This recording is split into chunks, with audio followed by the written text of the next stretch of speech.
What no one heard is that right before we started recording, I yelled at Kari to stop being adorable before we started recording because I was like, I don't want anyone to miss an inch of your brilliance or cuteness. Hi, Kari. Hello.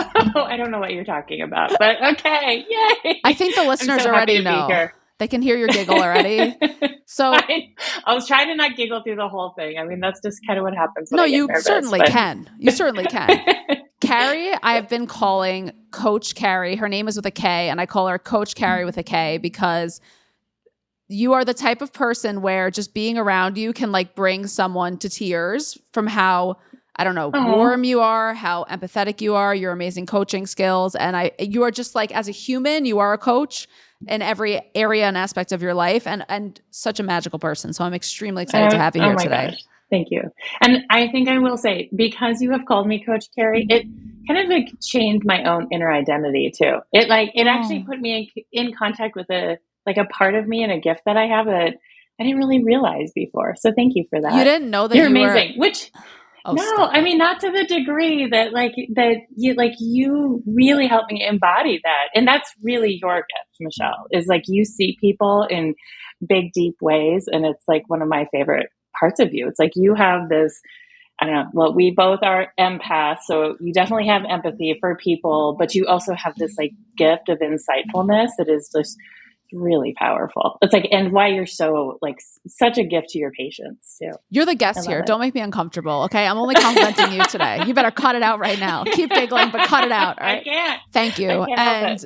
But you really, Kari, I think the work that you do is so, we'll just compliment each other for the next hour. But I think the work that you do is so different than other functional dietitians. And we'll talk about like what your practice is and who you are and everything too. But I feel like you have a level of intuition and empathy in your practice that I don't see often and is extremely special. So we also now share a couple of clients, which I'm really excited about. And we've had, we can definitely talk about some amazing experiences we've had. Kari, kick us off with, now that people know you're Coach Kari, kick us off with what led you to be a functional dietitian. Tell us about your journey a little bit and, what your practice is like now. Yeah. So, I mean, I have been a dietitian for a very long time. I'm ancient in the world of dietitians, and especially ancient in the world of, functional dietitians. I started off, like my career started off working in WIC. Wow, I didn't know that. Over 20 years ago. Yeah. So Tell us, for people who are listening and don't know, like what kind of roles do dietitians play at WIC? Well, the role that I played, I would see high risk moms and babies, but what I really fell in love with when I was working with WIC was lactation, and so I actually became not a like a high level lactation consultant, but I had a certification in lactation, and I just loved watching this this dance and this like relationship that developed between moms and babies. So that's just what I loved. And then I loved working with children, and I loved really teaching moms how to teach their kids, or how to feed their kids, not just like what to feed them, but all about like the feeding relationship that exists between a parent and a child, and really helping moms and dads support autonomous eaters.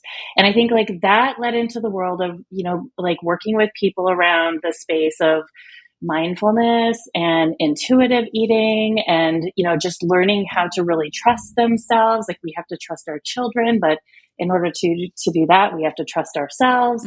So that's kind of like what I started with. And then I segued into working with, I moved up to Alaska. And then I started working in the Indian health systems, and I started working with programs that really worked with Alaska Native tribes around traditional foods. So I'd be up in like Alaskan villages, and they would have like moose camp where they would harvest a moose, and we would teach people how to cook moose, how to preserve food. I'd helped with gardening projects that were in the communities, and I would do a lot with just medical nutrition therapy. So in a way, so all of that is kind of like a much more integrative way of looking at people's relationship with food and their bodies and chronic illness, like looking at things like traditional foods, and even like historical trauma and what a huge role that plays in people's, not only chronic disease, but also, the way people think about food and the way that they think about supporting their own health and wellness, right? So all of that was like the biggest gift for me to be able to work in those spaces. And then I actually, I started working as the director of food and nutrition services at a hospital, like the most like square, like boring, like dietitian conventional job. Yep. Yeah. Conventional job, not boring, but definitely not boring, but definitely conventional. And like, I really tried to transform that role, but it was so hard. And so can't do it. Yeah. Then, right. I mean, it's there's so many confines with just working within systems like that. But I definitely fought my hardest, and there were a lot of changes that were made within the rights that I had there. And then I started to discover. So I guess like simultaneous to that, as being probably the biggest, most stressful job that I've ever had, I started to experience more things with my health than I ever had before. I developed Hashimoto's. I started developing GI related dysfunction. I had, constipation, bloating. I felt terrible. I had no energy. I was like a new mom at that time. So I had horrible adrenal fatigue. So I was basically like the kind of patient that I work with now. That's who I used to be. Right. And what we find, and what, you and I both know, is that there's very few answers within the space of conventional medicine. And so I found, integrative and functional nutrition and medicine, and it's just life changing. And so I've done some intensive trainings with the Integrative and Functional Nutrition Academy. I've done a year-long intensive with Aviva Ram. I've done some training with the Center for Mind Body Medicine, and, just like really have immersed myself in this. Love it as you do. I know, because we know this is transformational. Like, it really changes people's lives. It's really what they need. It's really about getting to the root cause. It's really about integrating a human being like as a whole, right? And that's the work that we do. And it ignites us, right? Like, it lights me up. I know it lights you up. It's like, it's what we love. Unquestionable. And I know, Kari, when we first met, we were like spilling each other's deepest, darkest secrets and traumas to each other within like 1 minute. So I know that literally we were just like, you're just that person. I just like look into your eyes. I'm like, I'm melting. Let me tell you everything. And I know that for you of course have all of these different perspectives around nutrition, some of which I just learned, honestly. And under all of that, you also really incorporate the soul of a person and the history of a person into every single thing that you do. I know that for a fact. I have a question for you actually about your history too. So WIC, Women, Infants, and Children, is again a very like conventional path for a dietitian versus you working with ancestral foods in Alaska. Like, how did your brain grapple with the experience of different parents, different mothers, especially because that's who you were working with in these different places, and how like the societal aspect of what foods they had access to and what knowledge they had access to, like what a big shift. I feel like that is such a, what a, like an opposite kind of experience, or in some ways could have been the same because there might be WIC in Alaska too in those places. But tell me, like, how did your brain grapple with that, and how did you feel during those experiences? Well, I do have to say the clinic that I worked at, where the WIC office was housed, was again within an Indian Health Services community. Oh, beautiful! And it's probably one of the most unique places because we actually had I think it was like a 2 or 3 acre organic garden, a 2-acre orchard. And so one of the things that we would offer people that were part of the WIC program, and the American Indian people that sought services there, was we had a twice a week farmers market. And so they could use their WIC vouchers there. I mean, it was like the most ideal model of what a WIC program should look like. Right. And it's just, it's like farm to table. So truly unique in that regard. And then, when I would, support moms around education with their babies, a lot of what we would do is like focus on some of like whole foods, using, fruits and vegetables, like teaching moms how to cook beans, how to cook, dried beans. It's like a skill that is like one of the most inexpensive, most nutrient dense foods that's available. And so I would teach moms how to use whole foods like that. And it would be really fun, like pulling a group of women together in a community with their moms and their babies, everybody like talking about food traditions. I mean, it's just like, it's beautiful. It was really so fun. It actually was much more similar of an experience of you working within the community than I expected, because locationally it was similar. And that's actually a really beautiful WIC experience. And I'm sure that, these programs are so necessary and vital, and to have the ability to work within a system that you felt like was actually providing a supportive service, I think is hugely advantageous, which I know a lot of dietitians and other healthcare professionals do not feel, much like when you were the director of clinical services and probably did not feel that way of clinical nutrition. Okay. I just wanted to dive into that because I found it fascinating. Okay, cool. Yeah. So Kari, now you have your own functional nutrition private practice. You've taken all of your own personal and professional experience and you brought it together. You end up working with clients who have Hashimoto's, gut issues, other hormonal issues, matters of functional health, basically. That's kind of is that true? That's your target clientele? Absolutely. Okay, got it. Yep, target clientele is a funny phrase. Okay. We today, knowing that your experience is in all these different areas, but really what you work on a lot with is gut issues, we're going to talk today about bloating. And the reason I wanted you, Kari Natwick, to be my bloating person is because the experience of being bloated is not only a physical experience, it can be so emotionally charged. And I knew you would handle it with, I just love you. I can't. I knew you would handle. She's just sighing. I can't. Well, I've been there. I know exactly what bloating feels like. I mean, I see it on my clients. It's disabling for people, women in particular, right? Yeah, that is a powerful sentence, saying bloating can be disabling for people. I mean, it could leave people unable to feel like they can do their jobs, socialize, engage in life. In the experience of being bloated, can we go into just on the very basic level, like what is happening when you are bloated? Like we can talk about the root cause of what that is. What is it that there's the wrong things in the wrong location? You're storing too many things. What is being bloated? What is being bloated? That's a really good question. Because I think of bloating, like bloating is not simple to me. It's like, It is a really common experience that a lot of people who have GI related dysfunction have, but there's so many layers to it. Right. And so when I think of bloating, bloating can happen. When I talk to my patients about bloating, I'm like, where is your bloating? Like, is it above your belly button? Is it below your belly button? Because that will give us that's our first clue as to what is happening in the digestive tract, what might be happening just in terms of digestive sufficiency, what might be happening in terms microbially in the gut, what might be happening even in terms of your nervous system. So I always like to figure out first, where are you bloating?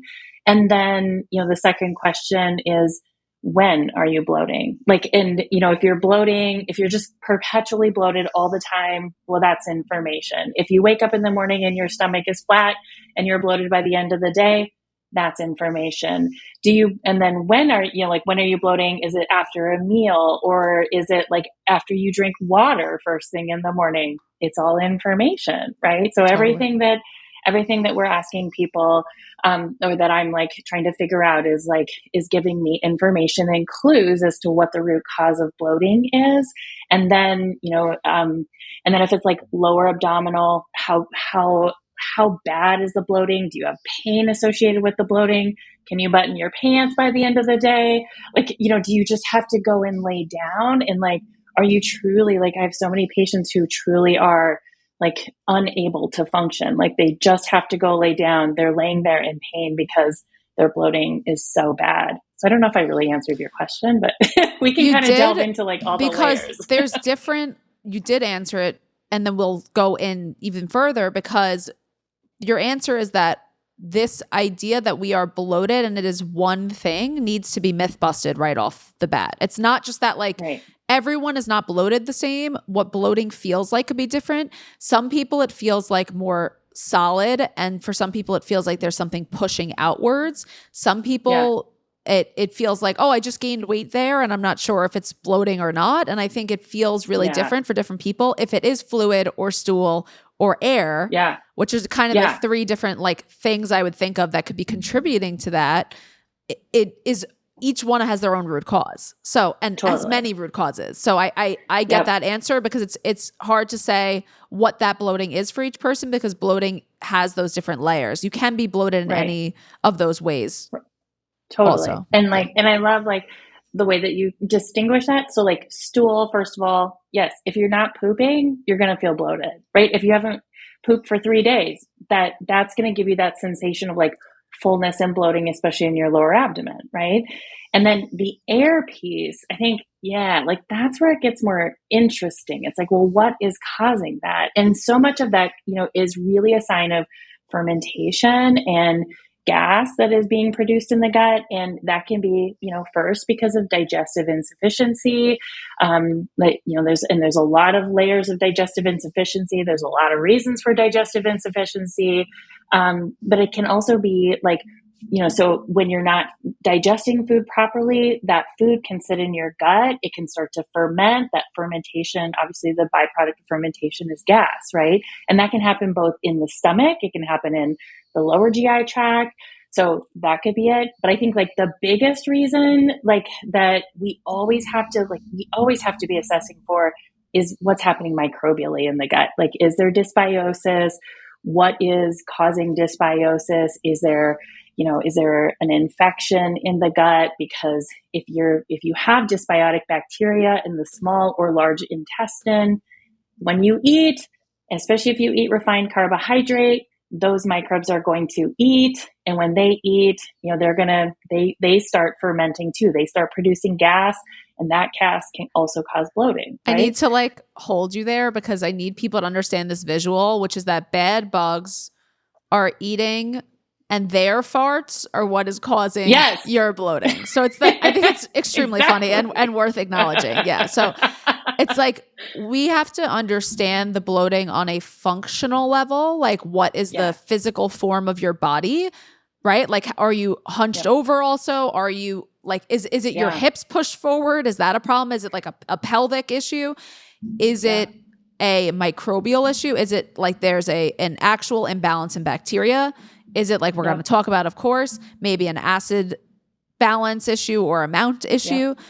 And basically, so bloating is happening if we think of like our organs as being independent but working together, and we think of the layers of our skin and our stomach and our organs being independent but working together. It can happen at any of those places. So one recommendation, let's say something like I see always on Instagram, like lemon water will help with your bloating.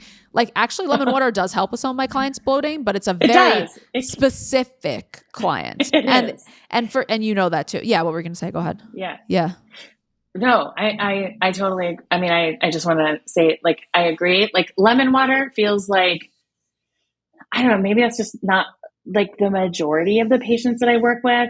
If lemon water, it will probably help your bloating, but I don't think it's, for most people, is going to take them all the way there. Right. Totally. Because it's like, it's basically, I don't know what the right analogy is, but it's like, it is not going to truly address the root cause. And that's really the way we need to be thinking about bloating, is not like, what's the Band-Aid approach to bloating?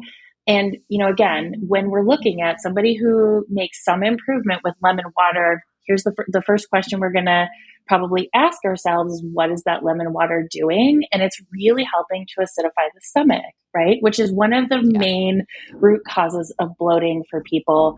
And like, if you have bloating, especially above your belly button, where food just kind of feels like it's like sitting in your stomach, or you really do get that like gas and fermentation in the stomach, I start thinking about things like H. pylori as a potential root cause. H. pylori in and of itself can lower, stomach acid.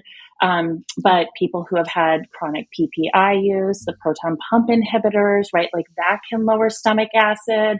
But this is also where I really start thinking about things like the intersection of our digestive tracts and our nervous system. Oh yeah, right? We're going to get there. Oh yeah. Okay, we will get there. So we will talk about that. So with this low stomach acid, so people who use things like lemon water, even apple cider vinegar, you know what? That's great. Even bitters can be, you know, for people who have low stomach acid, can be something that's really helpful. But the other thing I think about too is like it's also possible that that somebody might have dysbiosis in their mouth, right? Totally. And so sometimes, so you know, when we're swallowing multiple times per day, or like in the examples where, you know, somebody drinks water first thing in the morning and they're immediately bloated first thing in the morning, oftentimes that's just a sign of like oral dysbiosis in their mouth, where they have bad bacteria growing. They swallow those bacteria and then they start fermenting like first thing, you know, as soon as they land in the stomach. And then somebody, like, they basically feel like they wake up and they're bloated all day long. So like lemon water, you know, great. But again, we have to be asking ourselves the question, well, why is it helpful? Like, what's creating the need for something like that in the first place? If we were walking this back to like the first thing you do when you experience bloating, is I would say understand it more and ask yourself questions like, when did this bloating start?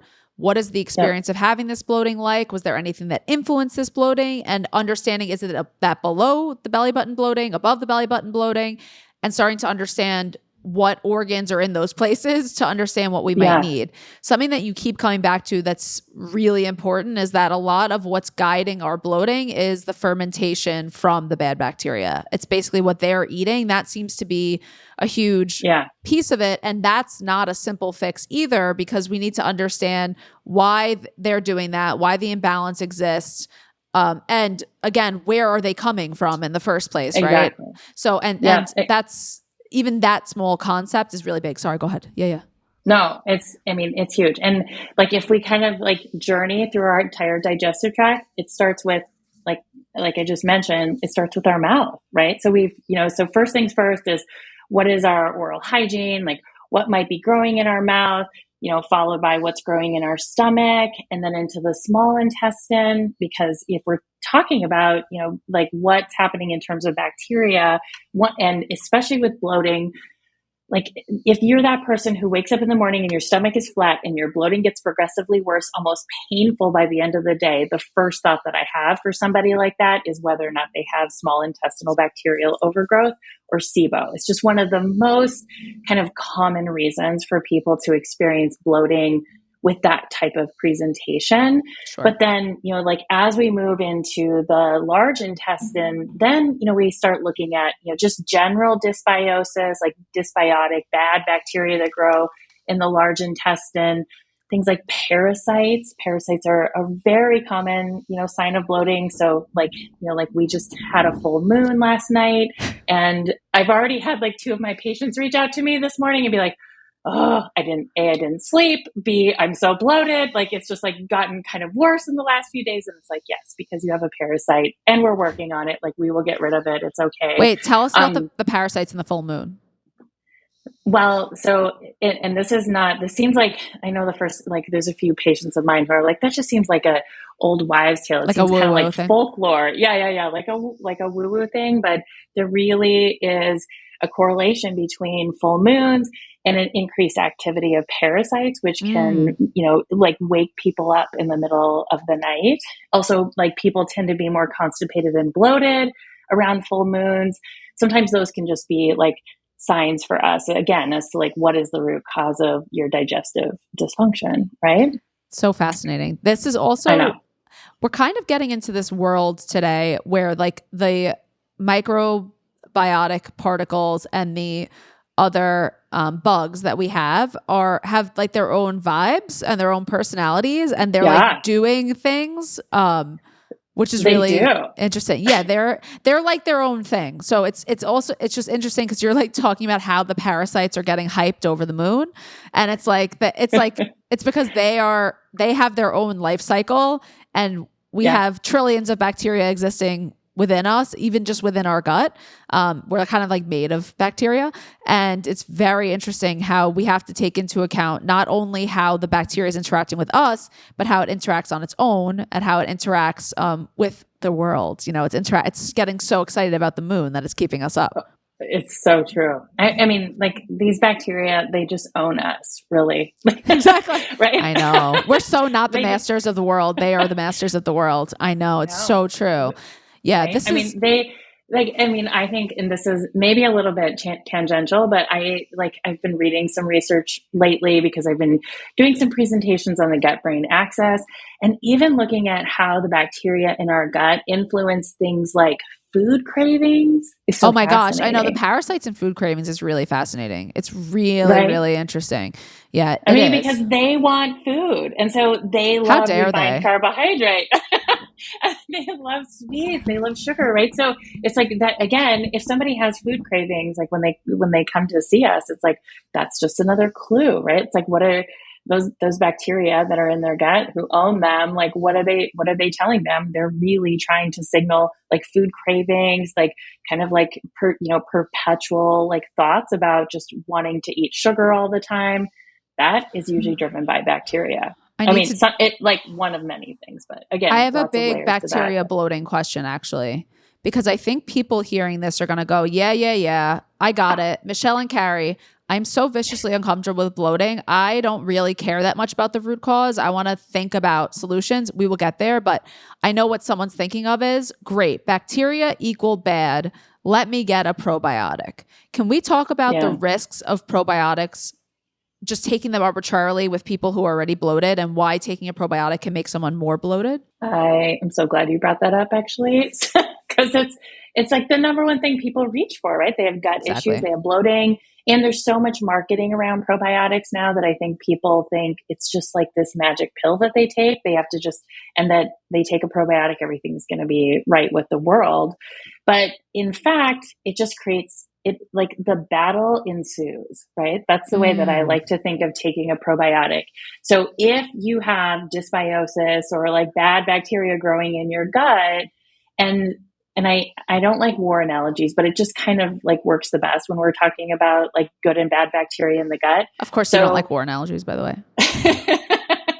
So you have this army of bad bacteria, and then you start introducing this other army of like the good guys, your good bacteria, and you start growing them. All you're doing is just creating this giant war within your gut, right? So which cause like as bacteria are dying, they're toxic. Like the carcasses are toxic. They actually release toxins in our gut, right? It like creates more inflammation in the gut, creates more bloating, creates more GI related side effects, creates more brain fog, right? So it's like as you start willy-nilly just taking probiotics, oftentimes it's like you're actually just like you're just like fueling this battle that's happening within your gut. And all of those things can create more symptoms for people. So again, like you have to like kind of, I always just encourage people like slow down, and we really have to work methodically and systematically through like what is causing, what the underlying root cause is of any GI related issue, right? Yeah, that's so important for people to hear, and also so frustrating for people to hear, and they're going to hate us for that. So I promise you, we will come back to that, and we totally understand the discomfort of bloating, and we also understand that there is for any of our gut issues, it takes months to start functionally changing these things. So for any of them, it's going to take a long time. There are absolutely things you can do symptom-wise for all of this, and we will talk about that in the short term. But there is no way out but through when it comes to our digestion. You really have to look at it on a very micro and macro level at the same time. You have to look at the whole of a person. And again, something so silly and frivolous like a probiotic could initiate this battle. Also, a lot of probiotics create more of that fermentation process too. Totally. Especially if they're pre and probiotics. So then people are eating those foods. And again, those bacteria are feeding on that, the bad ones and the good ones. And what's happening is it's creating that process over again. So we love probiotics. We're not saying probiotics are bad at all. Right. But there's a specific time and a place. There's a time, there's a season. Exactly. There's a time and a place, and there's a person for them. So just taking random supplements right off the bat when you're having that discomfort might not be the move. We'll talk about what might be the move. I promise. Yeah. I want to talk about the experience of feeling bloated too. So it feels, I mean, from personal experience and professional experience, it's very frightening for people to feel bloated. Can we talk about like that experience and what is kind of going on inside of the body and the brain during bloating that kind of makes us so like fearful, I guess is the word I would use? Well, I mean, I think part of it is like pain, right? Like when you're experiencing pain, like you're at, and even when you're experiencing like the fear around bloating of like, why is this happening? It like people feel so out of control with it, and there's no like immediate fix, right? Like there's not like a pill that you can take. Like I know I like patients try and take Gas-X when they feel bloated with varying like results, but it's like there's no like immediate kind of quick fix for it. And so, I always think of like what is happening for people is there really is this activation of their sympathetic nervous system. Like they really are in fight or flight, which when you're feeling bloated is actually going to work against you. So I think that there's that. It's like, there's really like the fear component, there's the discomfort component, there's the bad bacteria that are also like signaling to your brain. They're not supporting like proper neurotransmitter, production, like, serotonin, GABA.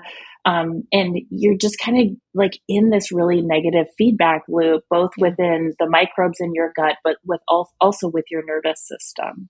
Absolutely. And Kari, I want to do something that we haven't done on the podcast, but because you're here, I want to do it for people.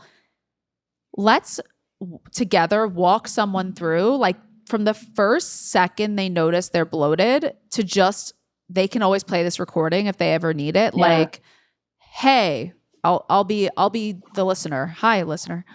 Like, oh my God, I feel really, really bloated. I feel like I'm full up to my neck. I can't eat anything. I'm in this constant cycle of feeling like I can't eat, but then I get more bloated when I don't eat because your body's releasing acid that you're not getting rid of because you're not chewing or moving things through your gut, which is why intermittent fasting can cause a lot of bloating for people too.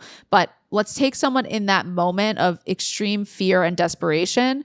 What's the first thing you want someone to do? Like, talk right to the listener and say, here's what you do right now. So the first thing that I want you to do is I want you to stop, close your eyes, and just sit and just be present. And I want you to just notice the sensations in your body. Where are you feeling pain and where are you feeling discomfort? And can you feel that in the absence of judgment? And can you just notice it? Love that. Yeah. Go ahead. Oh, Kari, please. Sorry. And then part 2 of this is, and then what I want you to do is just put your hand on your belly really gently. And I just want you to feel into your belly and send love to your belly and send gratitude to your belly for all that it does for you, to your body, for all that it does for you. And then in through your nose, I want you to take a breath for a count of 4, 2, 3, 4. And now just hold 2, 3, 4. And exhale out your mouth, making a shushing sound. And hold 2, 3, 4. And repeat that 10 times.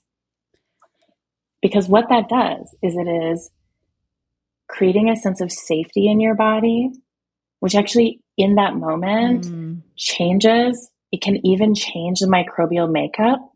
Can also activate your vagus nerve. And our vagus nerve is so important for the movement of food and passage through our digestive tract. And it also is something that, like, when we're connected with our vagus nerve, we feel relaxed, we feel safe, and it promotes digestion, right? So being able to just like slow down, send love to our body. I know that sounds woo, but we really need to do it. The other thing I think that I encourage my patients to do a lot of times is when they're feeling pain in their digestive tract is to just ask your body what it needs in that moment. I love that. I use a little activity with my clients too. There's two that I'll mention, which is, and speaking directly to the listener, especially if you feel bloated right now, to just tap your heart and just ask, what do I need? What do I need? What do I need? You can do it with your gut, but if your gut's feeling really uncomfortable, I wouldn't do that because then you're going to feel a little more pressure there. And the other thing is when I'll give 3 of my own tips just in the moment that you initially feel bloated, because what ends up happening is we feel bloated and our brain is trying to grapple for solutions, like you said, so quickly. And it creates so much of a sympathetic response and such a stress response. And people, they're like, oh my God, I've never felt this bloated in my life. I'm never going to feel this bloated again. Something is horribly wrong. And there's nothing I can do about it. It creates like a very unique, uncomfortable spiral. Also, people have so much trauma with their bodies related to weight to feel like if they're on some sort of a weight loss journey, and to feel like I'm holding on to 7 pounds of fluid, which is totally possible, by the way, in my body. And I feel like all of my efforts for weight loss are gone and I'm never going to look good in clothing and all of those things. I think first, just letting those thoughts exist with you and just allowing them to come up, like Kari said, tapping into your body. And then I just have people kind of like associate colors with the experience they're having. So if you can't like put a pin in what is the exact experience you're having in your gut, just like picture a color of what it is and then lean into that a little bit and see if it changes. Try to change it with your mind a little bit. Like, okay, it's red. Let me make it a little blue, whatever that feels like.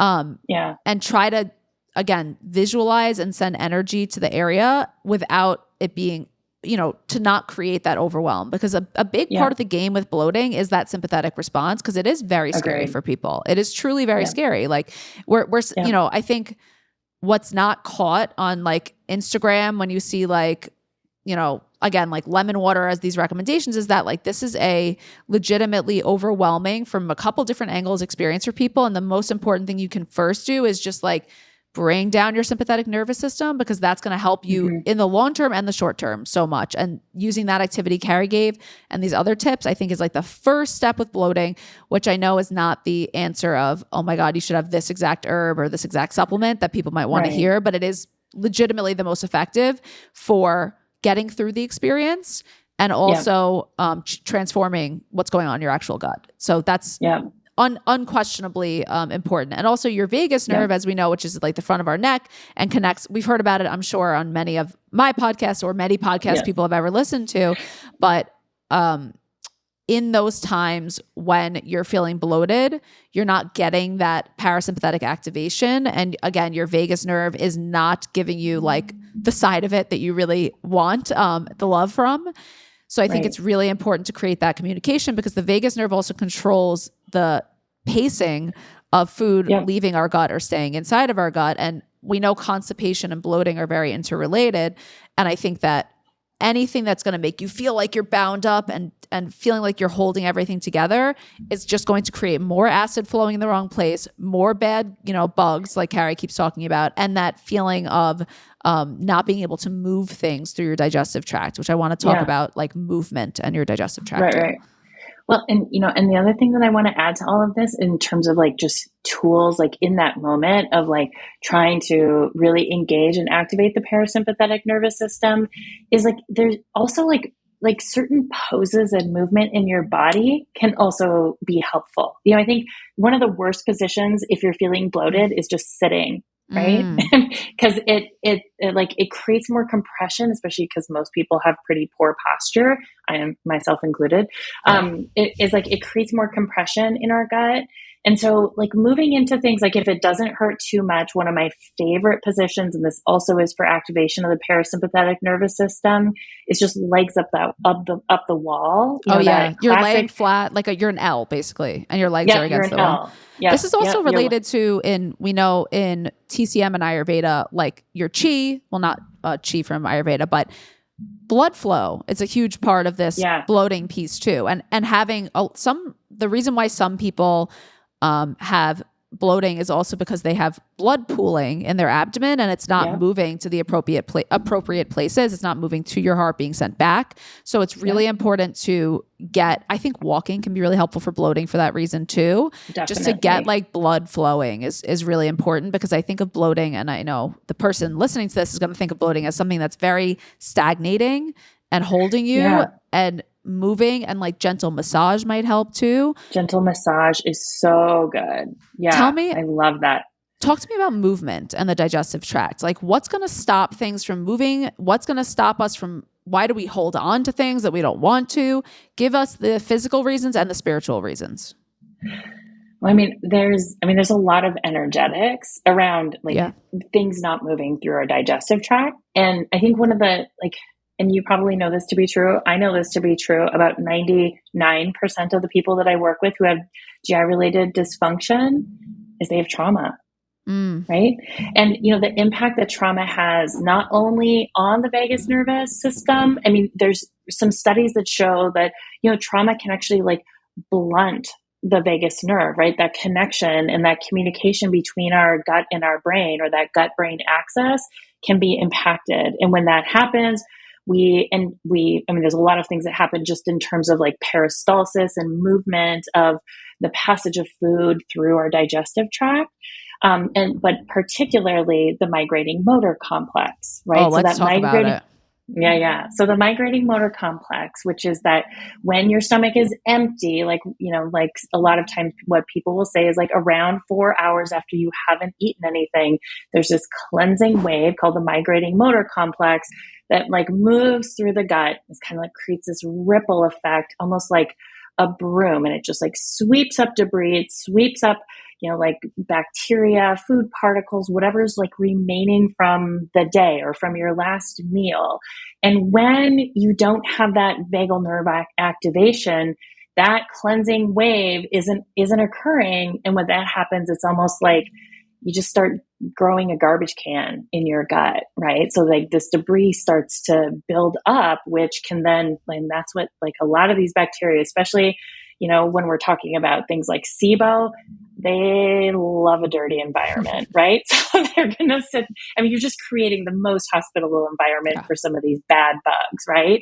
So trauma, working on trauma, it's almost, I think, mandatory if we're, working at healing the gut, that we're also, supporting our nervous systems, and really working through that lens of, using a trauma-informed approach to healing. And, a lot of times, adjunctive therapies like therapy or body work, Reiki, acupuncture, chiropractic work can also be really helpful for just GI related function. Just pulling in all of our resources. We really need to do that. There's not just going to be one thing.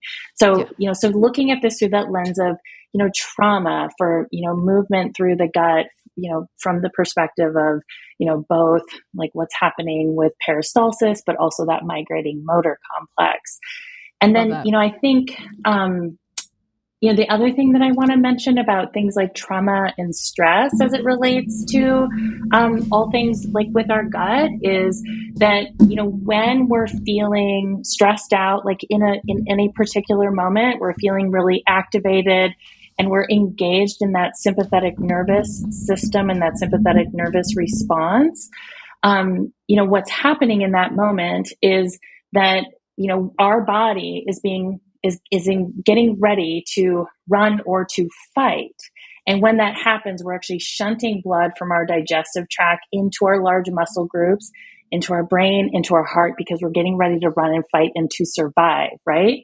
So when that happens, our bodies stop, it just basically stops focusing on digestion. So we stop producing as much stomach acid, we stop producing, and when we don't have the stomach acid, we don't have the signaling to our pancreas to produce pancreatic enzymes, to our gallbladder to produce bile. And so the whole digestive process of food breakdown also kind of comes to a halt. And so I think this is something that we really need to be thinking about. And, and again, like incorporating this, like I love incorporating the aspect of mindfulness for patients is like before you're about to sit down and eat a meal or even a snack, just bringing mindfulness into that moment and inventorying like your state, right? Like what are we engaged in? Are you in your sympathetic nervous system, or are you engaged in your parasympathetic nervous system, which is the rest, digest, and heal part of our nervous system? And if you feel activated, this is a perfect opportunity again to like use breath work, to, legs up the wall, even just laying on the ground sometimes, which may not always be practical, but can feel really grounding, right? It can, and sometimes just having our bodies being held by the ground is something that, can kind of shift our state, so to speak. And when we do that, then when we eat, our body is primed to break down food. And when we break down food, and especially with adequate, acidification of the stomach, that is going to help with the passage of food through our digestive tract. So this entire topic that we're bringing up, first, we really talked about the gut bugs as being really important when it comes to bloating. The next kind of piece that we've brought in is stagnation, momentum, movement, blood flow. Again, bloating is this state of being very like your digestion feels turned off. It feels stagnant. It feels stopped. So things that introduce flow and movement are going to help, which is, it's so funny because I feel like acupuncture now we have a lot of research on, but even 10 years ago, it was like, we don't know why it works, but it just works. And it's because of that blood flow return, like you're saying, because of there is, of course, this huge energetic component to it too. But a lot of it is bringing awareness and physicality to movement. I think that's so important. And that doesn't mean like go lift a bunch of weights when you're feeling bloated. It just means gently positioning and moving and manipulating in a way that creates flow again. I think that's really important for people. And that's really easy. These are like super accessible things to do at home. Right. The third kind of component of bloating that I want us to talk about is that heat component, that the feeling like you don't have enough stomach acid. Because what I feel like helps people a lot from a nervous system perspective and a physical perspective is just bringing heat to the gut. Again, like that lemon water or ginger tea, anything bitter, astringent can help. Not if you feel like you're on fire, because acid reflux can feel like you're already burning so much. You don't want to add too much heat. But I think bringing some heat to the gut like that can also, again, promote that blood flow, promote that energetic flow at the same time. Can we talk about heat a little bit in our conversation too? Yeah. I mean, I think it's so important. And I think it's also something, like you said, there's so many considerations for like who and when to bring heat to, right? Yes. And so and this is where, I mean, I think it is really important to state and note that if you have a history of things like ulcers, gastritis, if you have reflux, if you have chronic NSAID use, if you have esophagitis, you probably really want to be careful with the use of heat, right? Yeah, totally. But like all the things that you mentioned, I think are really great considerations for, promoting acidification of the stomach or like bringing heat. And, I think under the like circumstances with very judicious use and with somebody who's a very qualified professional, you can even, I do consider, and I often use things like betaine HCl with my patients. And, in combination with things like pepsin, usually other digestive enzymes to go along with that. And honestly, and this is just in my patient population, so this is really people who have like severe GI related dysfunction, it's kind of a necessary intervention. It really can be. Yeah, we just had, well, by the time this comes out, will be a couple episodes past. But recently we had Erin Holt, the functional nutritionist, talking about acid reflux. And we were saying that kind of in the practice of functional medicine, we see like a lot of functional medicine providers recommending betaine HCl like right off the bat when they suspect low stomach acid. And I'm like, it's got to be the right person at the right time. But for that person, it could be life-changing. And that's the absolute truth. I think that's the same with all of these bloating tips, except the ones that we're giving you so far today are applicable to everyone. You always need to be mindful of your nervous system. You always need to be mindful of your posture. You always want to create momentum. You always want to you don't always want to add heat. But you do always want to create and initiate flow and bring that back to your body too. I also, there's a practice in Ayurveda called Abhyanga, which is like an oil massage. I find that can be really helpful for people too. And any kind of massaging of that area that you can tolerate is really great.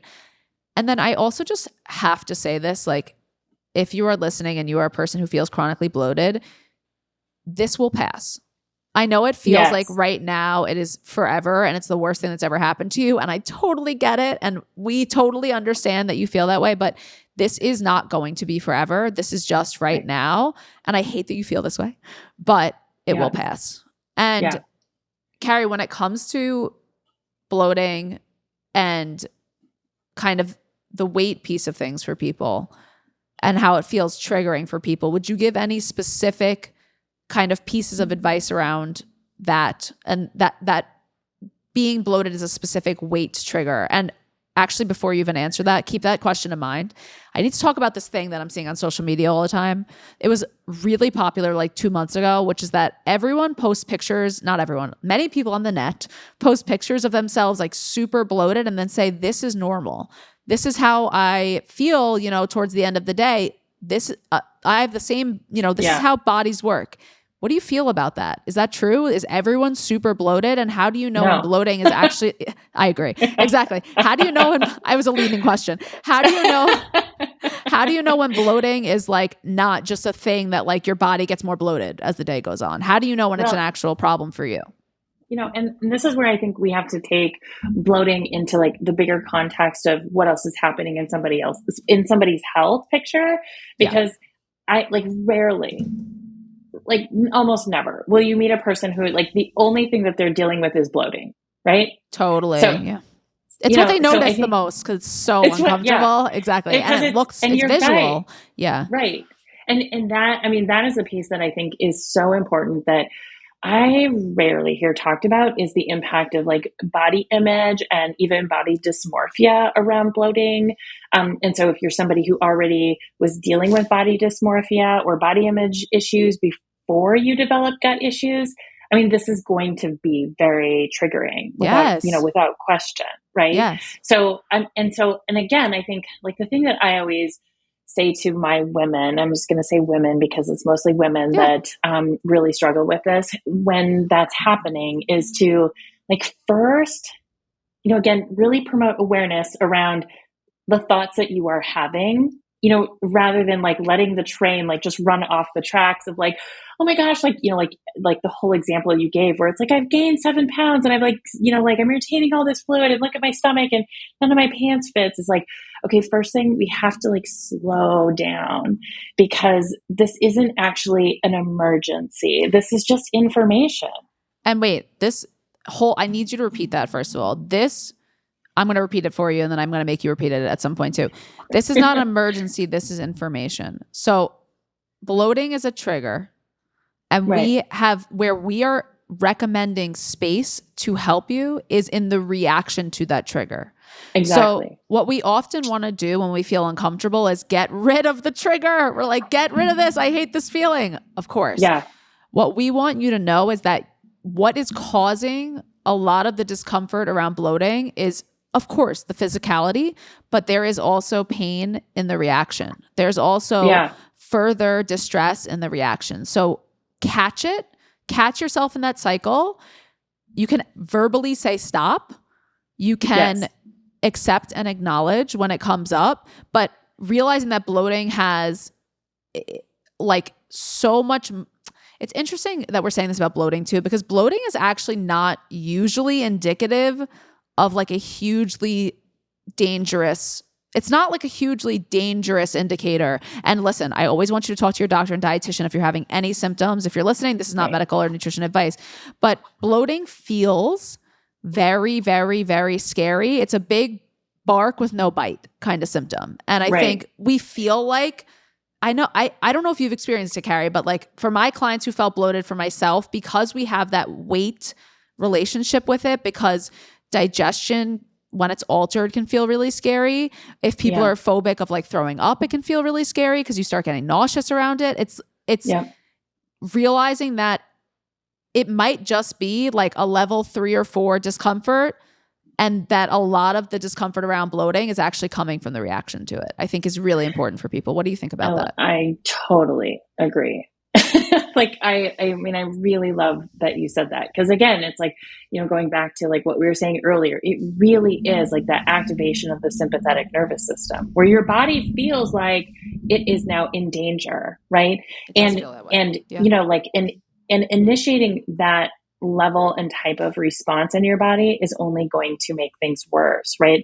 Like that, this really is the time that we have to promote safety for ourselves. And remember that like this too shall pass. Like bloating is not a perpetual state of being. No, it's a very dynamic state for most people. It's like, it's really ever changing, but arguably always worse by the end of the day, right? Yeah. Especially like after dinner. And I think too, to like, when you're inventorying your own reaction, like creating separation between like the trigger and your response rather than reacting to it. I think the other things that you have to like inventory within yourself is, just where your nervous system is, what you're telling yourself about this, and like start to focus on the things that you do have control over in that moment, right? Totally. And there's some things that you can do, like the breathing, techniques, definitely, like you said, movement, like stagnancy can like make bloating feel worse. Stretching can make bloating feel better, kind of getting back into your body, like getting some movement going on in your gut. All of that can just like be something that's very actionable and within somebody's control. And then, again, like moving back to that, like what you were saying about the separation between, like the trigger and a response, especially as it pertains to body image and like the feeling of like living in your body and what it feels like at that moment in time, is to remember that like bloating is not weight gain. No, like, it's not. It's not. It's literally fluid, and I mean, it's fluid and stool is what it is in your body. Right. But if you even think about air, like right? how an air, exactly. If you even think about how heavy a cup of water is, and if you're any sort of retention around like 5 cups of water, can you imagine? Like think of every time you go to the bathroom, if you miss going to the bathroom a couple times, like it's heavy, like, and it's inside of your body and it normally isn't. Yeah. So it's like, it's so uncomfortable. And I think like, this is not to like discount that or diminish anybody's experience of bloating whatsoever, but to always remember that like, like so many women do believe and kind of like freak out that like bloating equates to weight gain and like everything's out of control and I haven't done anything different and I haven't eaten anything differently and my body is just betraying me right now. Oh, that's powerful, Kari. Right? Let's talk about bloating feels like betrayal. I feel that. Like I really like that you just said that, because I think when people, again, bloating so specifically, all right, if someone's constipated, right, they're going to think, I'm going to take a laxative from a conventional perspective. Yeah. I'm going to take a laxative. I'm going to take an enema. I'm going to get this out of me, basically, right? And people have their strategies. Bloating in its ambiguity feels so mysterious, and that is what I think scares people so much. Yeah. And what we are here to tell you is it's not that mysterious.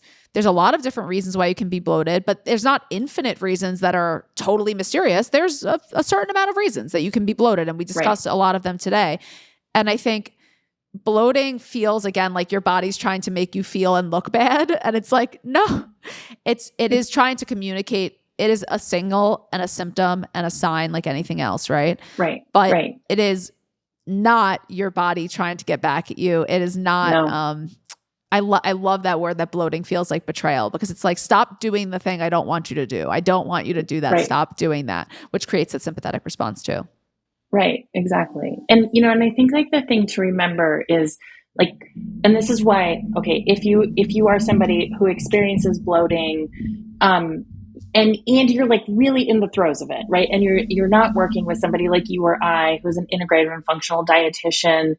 Yes, this can all feel very scary, but remember, like, there are so many things that you can do. And once you start working with somebody like you or I, like the things that we do is we really like back up the process to where you get in front of bloating, right? So you start supporting your nervous system. You start supporting digestive sufficiency in your gut. You start supporting like movement through your body. You start supporting like movement in your body and how you're feeling. And then like the thing that we really haven't talked about yet is then we also really have to address what's happening with the bad bacteria, right? Like you have to get rid of those bad bacteria. So how do you do that? So like, well, and so there's a lot of different ways. I mean, it of course depends on like what the microbial landscape of your gut is, like what are we dealing with exactly, right? So is it a parasite? Is it a pathogen? Is it SIBO? There's a lot of different interventions that you can use. In my practice, and testing. So, okay, yes, thank you for that. So like first things first, we have to test, right? So we have to know if you have SIBO, we have to know if if it's just general dysbiosis. There's even testing that we can do to look at things like enzyme production. I don't ever test for stomach acid, but just because there's plenty of clues that we can look at that would tell us whether or not someone has low stomach acid. So first thing we do is we test, and I use functional stool testing in my practice, or I test somebody for SIBO. And once we get all of, so we gather all that information, and then from there we create the roadmap, right? Yeah. So Kari, I mean, the battle plan. Yes. Kari, I'm not comfortable with you saying battle plan. It's so funny. I went on one of my closest friends, Dr. Gabrielle Lyons' podcast, and her husband is like a seasoned, like serious Navy SEAL veteran. Like he's absolutely amazing. And I was talking about the battle plans, how I call my client plans battle plans. And I was like, I'm so embarrassed right now to say this phrase in front of these like amazingly like actual people who've been in battle. And then you, Kari, who was the most pacifist person I've ever met. It's hilarious hearing you say. But Kari, it felt a little weird rolling off my tongue. I'm not going to lie. It didn't taste good. I know it didn't taste good. Oh gosh, Kari. So, but the reason I'm saying this also, I had to pause you too, is because Kari, we have a relationship where, as a part of my online community, formerly called Wellness Map, but now is the Quiet the Diet community, Kari, we have developed a system for people that they don't even have to be working with either of us one-on-one. If they want a stool test, they can literally go into my online community and get one from you at an amazing discounted rate, and you will analyze it for them. And this service has been so amazing for my clients, so amazing for my non-clients, just people in the community who are coming to you, because these lab tests can be so cost prohibitive. And I'm not saying they're cheap even through this process, but generally if you're walking into a functional medicine doctor's office, it could be thousands of dollars when you walk in the front door. Sure. So I purposely made this shortcut, and I purposely brought you of all people because I knew you'd bring the sensitivity in that was necessary. And of course the very specific knowledge of these tests and the results that we get. So if you are interested in that, I'm going to have a link to our free community. It's under lab packages, and you will see Kari's gorgeous, stunning, shining face right there. That's one way that you can work with Kari. Before we talk about the other ways you can work with Kari, is there anything you feel like we have to cover in bloating? And I'll recap us after or before. You tell me. You want me to recap us first, or you want to give us your final tips? Why don't you recap us? I'll recap us first. We've talked about so much. Yeah, we really did the damn thing. I mean, we've covered a lot of territory, and then I just want to hear it all one more time, and then I'll give you my final tips. We want our final Coach Kari-ness. So the first thing is bloating bark is a lot worse than its bite. So in the moment that you feel bloated, rewind back to the moment where Kari goes through that exercise of what you can do in that first moment. Bloating can be created and further perpetuated by a sympathetic nervous system response. So the actual thing that's happening when you're bloating, A, is temporary. B, it's very likely not dangerous. And I'm not telling you to not seek medical care. Please seek medical care if you need it. But in most cases with bloating, if it's just bloating and you're not showing other symptoms, and it's something that's frequent for you also, capturing that moment and that turning that nervous system around is going to be your absolute first best bet. So first, do the activity Kari gave. First, catch that your brain's going, oh, I feel like I gained 1 million pounds. I look horrible. I feel horrible. I'm in excruciating pain. Something terrible is going on. Stop. Capture it. lean into those very parasympathetic activities. Throw your legs on a wall if you need to. Do things to initiate a little bit of movement to stop with to kind of stop the stagnation that's happening and create flow within the body. Gentle movement, listening to music or something like that. Taking a warm bath, like an Epsom salt bath, is a good way to introduce flow. And again, keeping mind of your nervous system the entire time. When it comes to actual heat remedies that can help with bloating, ginger tea is always really supportive. I think anything that's calming, like chamomile tea, can help a lot of people too, because that can bring down. Mint tea is beautiful. Yeah. When it comes to the actual fluid or food piece of it, this is something we didn't talk about that I absolutely have to mention. Chewing really slowly when you're bloated and not going too long without eating, but at the same time, not eating too frequently. You want enough time for that migrating motor complex to kick in. But if we go too long without eating, a lot of people doing intermittent fasting, it's interesting because there's definitely studies that show that intermittent fasting can help digestion, and it is plausible, and we understand why, because you're letting your body clear out those debris. But for some people who have reflux, if you go too long without eating, you have too much of a buildup of acid that's not moved from the eating. So you have to play with your meal timing too.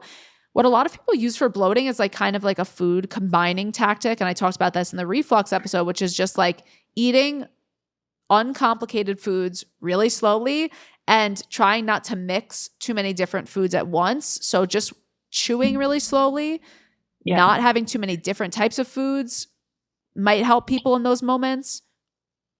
And I think the thing I want to add to that is when you're eating, just eat. You know, like I think one of the like big contributors to bloating for people is like in regards to what I call meal hygiene, or like the concept of like how we eat.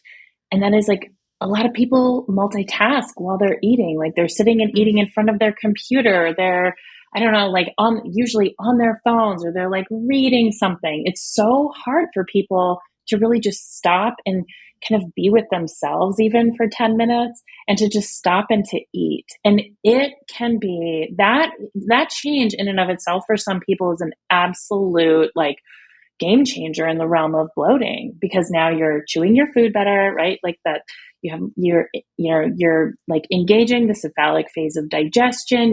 You're breaking down food better. You're supporting, motility through the gut, and you're feeling relaxed, right? Like just being relaxed and being present while you're eating. In a good posture. Right. Like I can't believe we've gotten through this whole conversation without talking about just that bit, right? Can I make you laugh? You know, what's the one thing that us two functional dietitians didn't talk about? Like different foods. And that's why I know. But you know what? We haven't talked about the FODMAP diet. Like exactly. But you know what, Kari? I'm actually glad we didn't, and I'm not doing it, and I'm going to tell listeners why. I want you to use your own body as a basis for understanding your bloating before you start cutting random foods out, before you start going on any of these diets. So it's like something like a low FODMAP diet. Let me tell you, it definitely in the short term can reduce bloating for people. It's not even a question. But like you guys already found that information out online. I know at this point, if you've been bloated for a long time, you've used Google and you've come upon lemon water and low FODMAP diet. The tips that we're giving, I think are first and foremost. I was going to say first and first mostly, which is from Nick Kroll's show. But first and foremost, the most important thing is tapping into your body and facilitating the overall process of digestion and understanding your own body. And then you can start to see, is this food affecting me? Is this food affecting me? And also understanding that those foods are going to change. So it's not like if you eat onions one time, onions are forever your problem and you can never have that food again. So I don't like getting too hung up on those elimination diets when they're A, not supposed to be long-term, and B, I don't care about what a piece of paper says about what food someone should eat. I only care about your body, like what your body's telling us. So yes, it took 1 hour and 8 minutes for Kari and I to talk about food. on this nutrition podcast. Functional dietitian. Well, and I think it's like I think it's so, actually really important that we talked about all of the other like causes of bloating and things that contribute to bloating first, because mostly it is not food, and if it is food, it is because you're not able to break down food because you're not producing enough stomach acid, you're not producing enough digestive enzymes, and you have dysbiosis in your gut. And when you eat something that is a fermentable carbohydrate, you're just feeding those dysbiotic bacteria. So like for people to think that like you can cut your way to healing, it doesn't work that way, right? Like you have to consider the bigger picture of everything. Food is actually just kind of last. And I love what you said about people really attuning to their body, that their body has that wisdom. Our bodies really know what feels good and what doesn't. And yes, it's true, right? That some people get great relief from going on a FODMAP diet. I mean, I don't think that everybody needs to go full-fledged like low FODMAP. I think there's a lot of modifications to that diet that make it much easier to implement and get really just as good of results. And that's sometimes where I'll start in my practice. That low FODMAP diet, the reason that it's working is because you're not introducing those fermentable particles that Kari was talking about with the bad bacteria. So if you're dealing with the bad bacteria, you don't have to deal with the diet as much. I'm going to say something like that absolutely has to be said, and I can't believe I've never said it. Food is not a root cause unless it's a true blue food allergy. Listen to me. If you have celiac disease and you're eating gluten, straight up, that is your problem. That is the issue. Now, I can also say that the root cause that you might have some sort of immunological or gut issue that's causing the food allergy. But straight up, if you have like a child, you're born with a food allergy, like that is the root cause. Other than that, food is not a root cause. So you have to look at the body is where you're going to get those root causes from. I do believe like even the phrase food is medicine, I'm a little wary on, because food has healing properties in that it can create and start and initiate the process of healing, but it's not fixing the problem. So it's not the first place I look, funny enough. And me neither. Again, it's like, which is probably why this is like, we're just getting to this right now, right? Exactly. Yeah. Because it's not the place to start. But unfortunately, like how many patients come to you and they have been on a low FODMAP diet I've had patients on it for years.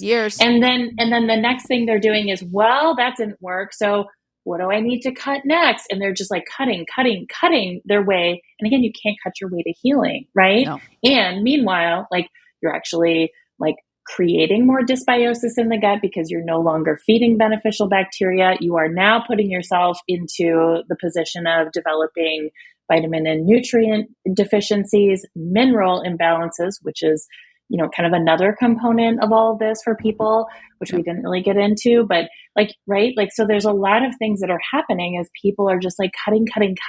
And then not to mention, just the psychological impact of that. Like it creates so much fear around food. And again, like that belief and that concept that your body is betraying you in the process. I mean, it really debilitates people. And it's just because they're thinking about it wrong. They're asking the wrong questions and they're going about healing in the wrong way. And if we think about bloating and we think about the fact that we're having this conversation about movement, the last thing that would be creating momentum and movement in your body is cutting a bunch of food out and not eating enough, right? Like we need to eat enough and we need to keep things moving and we need diversity of foods for those gut, bacteria. So while these tools are absolutely real, like we said, your first 30 days on a low FODMAP diet can be like, you could feel like, because you're not pissing your gut off during that time. And it's like, if your gut has been pissed off, you're going to like not feeling that way, but you still have to explore the root causes. I mean, that first 30 days is like that. You've just created the window of opportunity to like explore. Move in, eradicate, dysbiosis, support digestion, heal your gut lining, do all of these lifestyle, the nervous system, vagal nerve tone integrations, right? Like you do that, reduce the inflammation, stop feeding those bacteria. Like that's really the magic of the low FODMAP diet is like, it just like opens up that opportunity, but you can't just do one thing. And it kind of buys you time. Oh, this is a whole other episode. Kari, we have to have you back for 16 more episodes. I could do a whole season with you. I could do a whole show with you.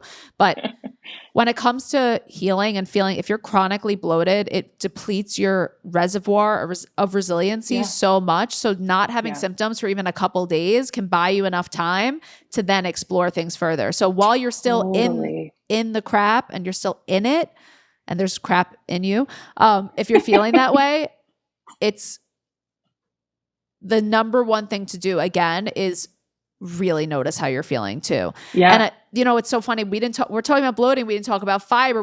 Because it's going to matter. All the food stuff too is going to matter so much dependent on the person, that relief for one person could be having chia seeds. Relief for another could be having no fiber, going on a carnivore diet or something. It really, the type of dysfunction you have is going to depend on that. So anyone who gives you broad sweeping recommendations around food when it comes to bloating, not our vibe. All right, Kari, we're going to run into freaking 3 hours at this point.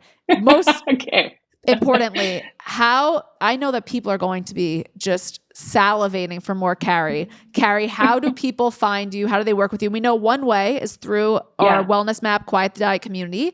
You join the free community, you go to Lab Packages, you'll see Kari with her stool testing. How else can people work with you? Because they will want to. And then the other way is just go to my website, GutBrainRD. Okay, yep. So GutBrainRD, or you can find me at Instagram at GutBrainRD, and you can find me there. I actually have a Beat the Bloat guide that if people interested, can we put that in the show notes? We're gonna put that in the show notes absolutely. Too. Yeah, absolutely. Yeah. So get the Beat the Bloat guide, and then you can you can reach out and work with me one-on-one. Like I said, I can do the GI map test, or we can, really get down into it and just do all the things. So yeah. Well, I think if I was going to work with get out of here. If I was going to work with, you're the blessing of the day, but if I was going to work with any practitioner on gut stuff, honestly, it would be you, because again, there's a difference between having someone say, let's do a SIBO test, and there's a difference between someone who understands the energetic and spiritual body too. And you are the mushiest. We've joked with our mutual clients, by the way. I'm like, it's going to be, because my clients are like, some of them are like normal and not weird and mushy like us all the time. And I'm like, it's going to be like, and I just remember us sitting in the session and both of us are like sitting an inch away from the computer, like, tell us how you feel about that. They're like, okay? about taking vitamin C. Like, I don't have any feelings about taking vitamin C. We're like, just checking in, just making sure everything's okay. It's like not fun. I don't know if I'd recommend a session with both of us. Maybe like you and I tag team on a session, probably too much. Exactly. Yeah. We're like, are you, and I'm like, Kari, are you okay? You're like, are you okay? We need to know everyone's constantly okay. Are you feeling okay? And I know one of my clients who's like very special and very just again, not overly sensitive like we are, was just like, yeah, I'm good. And we were like, all right, just checking in. She's like, we're literally talking about taking supplements. Like, it's fine. Kari, I cannot thank you enough. Thank you. I actually didn't even know where we were going to go in this conversation. I obviously know we can go anywhere, but I love where we landed. And it's in the most Coach Kari way. Please, guys, follow Kari. Please, if you want to work with someone one-on-one who does a really bang up job, and I know we work on the same stuff, I don't care at all. Go to Kari too. She's equally as good, if not better. And I will definitely be having you back next season. Not even a question. Oh my gosh, love it! It's been so fun. This has been the best conversation of my life.